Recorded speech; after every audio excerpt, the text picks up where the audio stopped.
बच्चों, आज हम लोग मिट्टी के निर्माण के मौलिक प्रक्रियाओं के बारे में अध्ययन करेंगे। पिछले दिन अर्थात पिछले क्लास में हम लोग मिट्टी के निर्माण के प्रमुख प्रक्रिया, मुख्य प्रक्रिया, मेजर प्रोसेस जिसको कह रहे हैं, उसका अध्ययन किए थे। तो आज का जो मौलिक प्रक्रिया है, तो ये प्रक्रियाएं मिट्टी के निर्माण में सक्रिय रूप से भाग लेती हैं और इन प्रक्रियाओं में ह्यूमसीकरण, खनिजीकरण,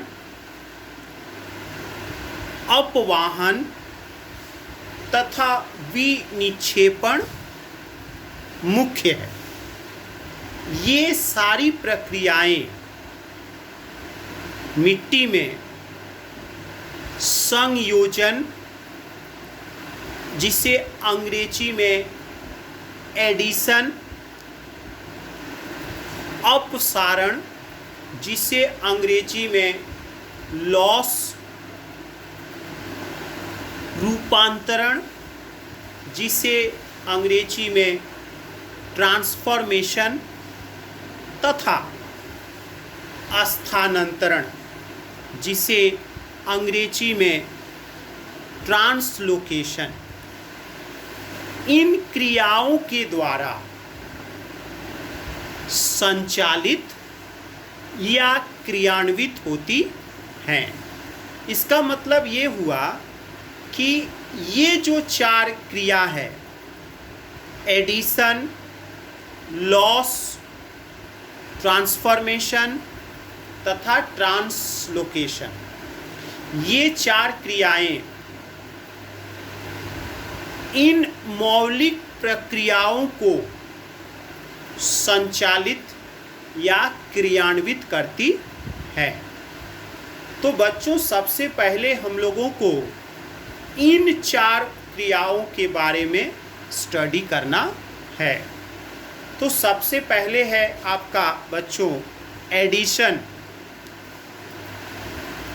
जिसे हम लोग संयोजन कह रहे हैं। तो इसका मतलब ये हुआ कि मिट्टी में कौन से पदार्थ या वस्तु आकर मिल रहे हैं। तो सबसे पहले वर्षा या हिमपात के द्वारा जल जो है वो मिट्टी में आकर मिलता है, तो जिसे हम लोग मिट्टी जल या सॉइल वाटर के नाम से जानते हैं।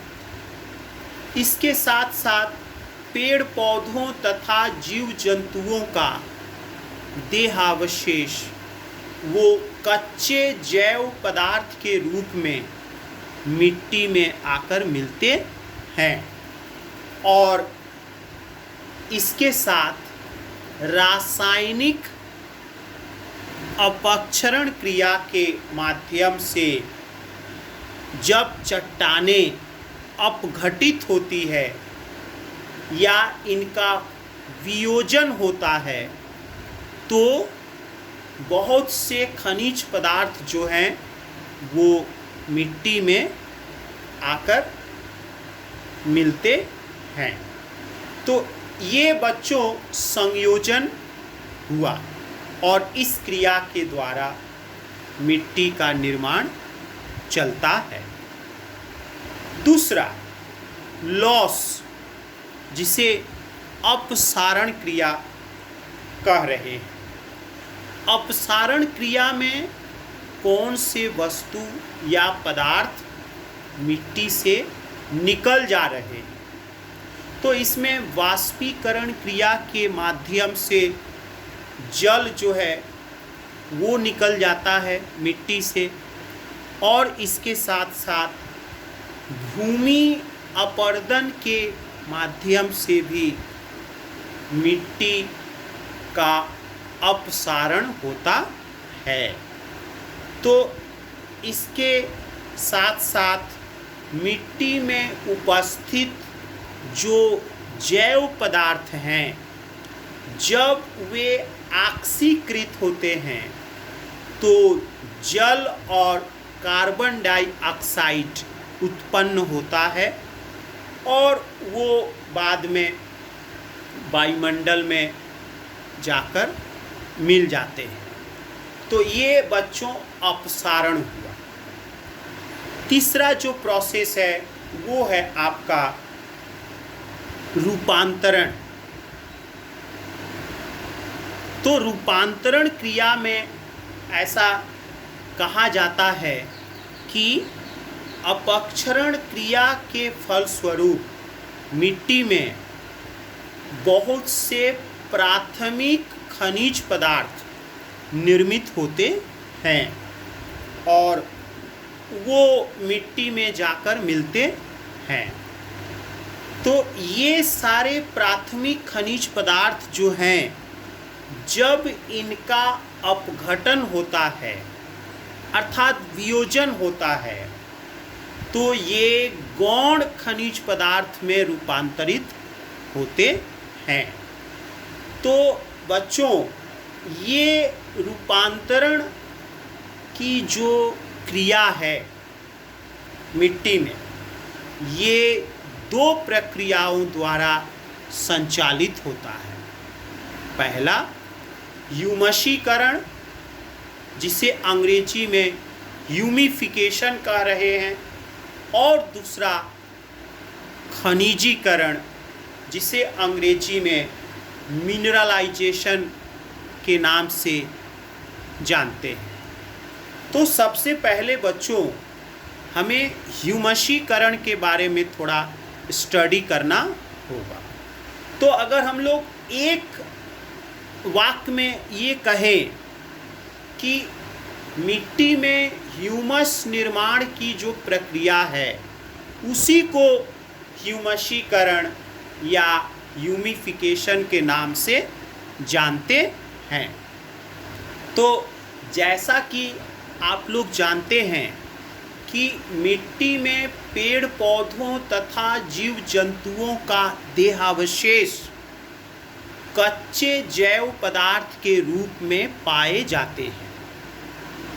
तो ये जैव पदार्थ मिट्टी में उपस्थित जो सूक्ष्म जीवाणु या जिसे हम लोग अपघटक कह रहे हैं, इनके माध्यम से इनका वियोजन होता है, अर्थात वे उन देहावशेष का, तो वियोजन के पश्चात ये एक जटिल काले रंग के पदार्थ में रूपांतरित होते हैं और इसी पदार्थ को हम लोग ह्यूमस के नाम से जानते हैं। तो बच्चों, इस तरह से ह्यूमस निर्माण की जो प्रक्रिया है, इसके चलने के साथ साथ मिट्टी का निर्माण भी होता है। तो ये आपका हो गया ह्यूमिफिकेशन के बारे में। दूसरा जो प्रोसेस है उसे हम लोग खनिजीकरण कह रहे हैं। तो बच्चों, खनिजीकरण क्रिया में ये जो पहले जो ह्यूमसीकरण की क्रिया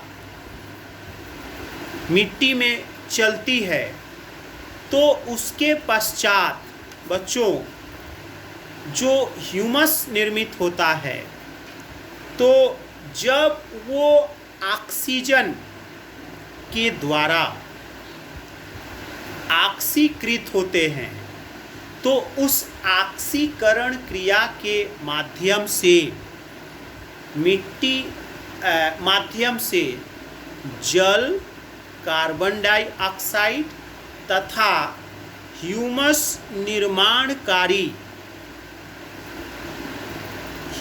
निर्माणकारी पदार्थ या खनिज पदार्थ में रूपांतरित होते हैं। इसको मैं एक बार और बच्चों रिपीट कर दूं। इस प्रक्रिया के अंतर्गत ह्यूमसीकरण क्रिया के दौरान जो ह्यूमस निर्मित हुआ है, वो ह्यूमस जब वायु में उपस्थित ऑक्सीजन के द्वारा ऑक्सीकृत होता है तो वह ह्यूमस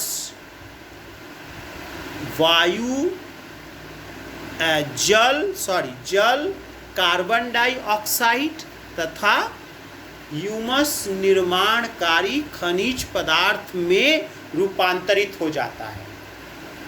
ह्यूमस का रूपांतरण तीव्र गति से होता है और इसके साथ साथ ह्यूमस निर्माणकारी जो खनिज पदार्थ थे वो इस प्रक्रिया के माध्यम से पुनः वापस मिट्टी में आकर मिल जाते हैं।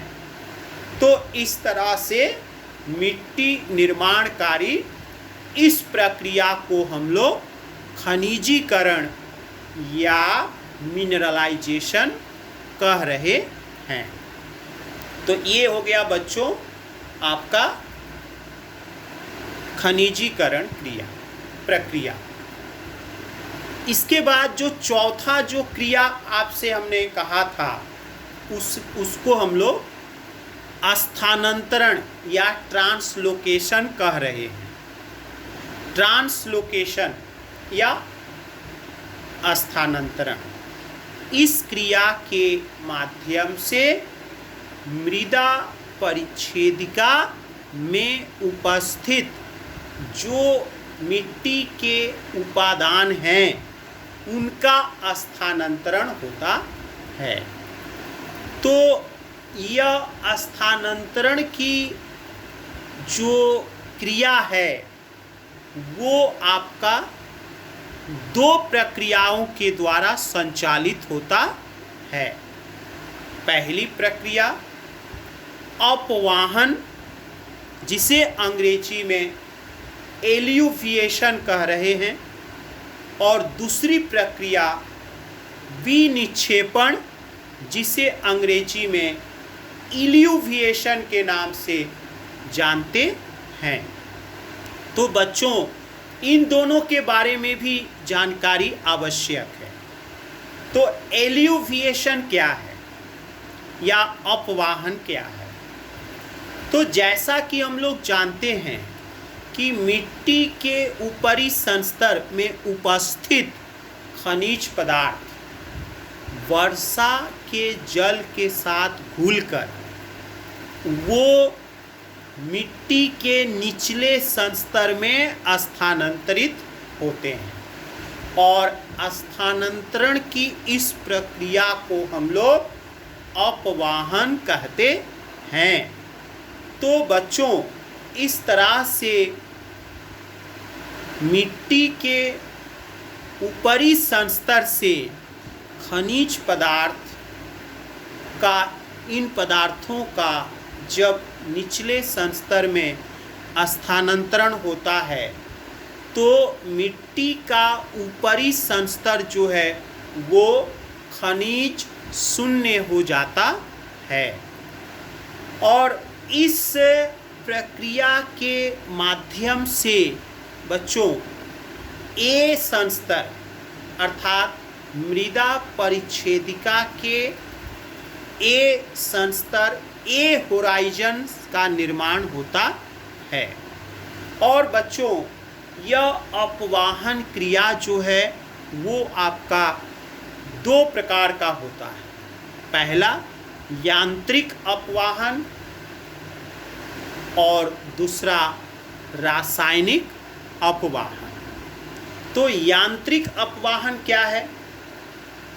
रासायनिक क्रिया के बिना ही यांत्रिक विधि से जब मिट्टी में उपस्थित खनिज पदार्थों का स्थानांतरण होता है तो उसे हम लोग कहते हैं यांत्रिक अपवाहन।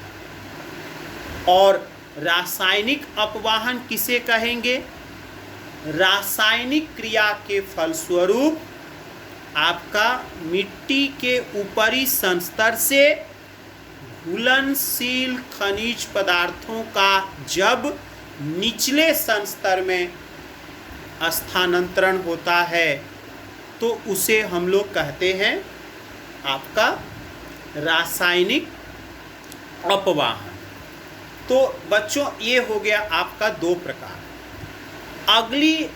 अगला जो प्रक्रिया है जिसका नाम हम लोग विनिक्षेपण या इल्यूविएशन कह रहे हैं। तो इस प्रक्रिया के अंतर्गत, इस प्रक्रिया के माध्यम से मिट्टी के ऊपरी संस्तर से यांत्रिक या रासायनिक विधि के माध्यम से घुलनशील खनिज पदार्थों का निचले संस्तर में जमाव होता है।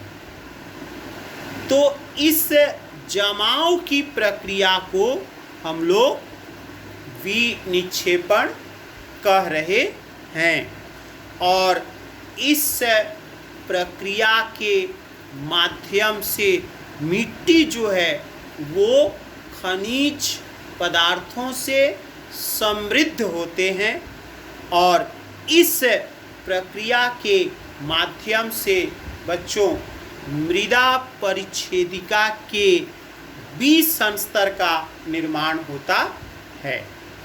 तो इस तरह से बच्चों ये सारी प्रक्रियाएं जो हैं मिट्टी में चलती रहती हैं और इसके साथ साथ मिट्टी का निर्माण होता है।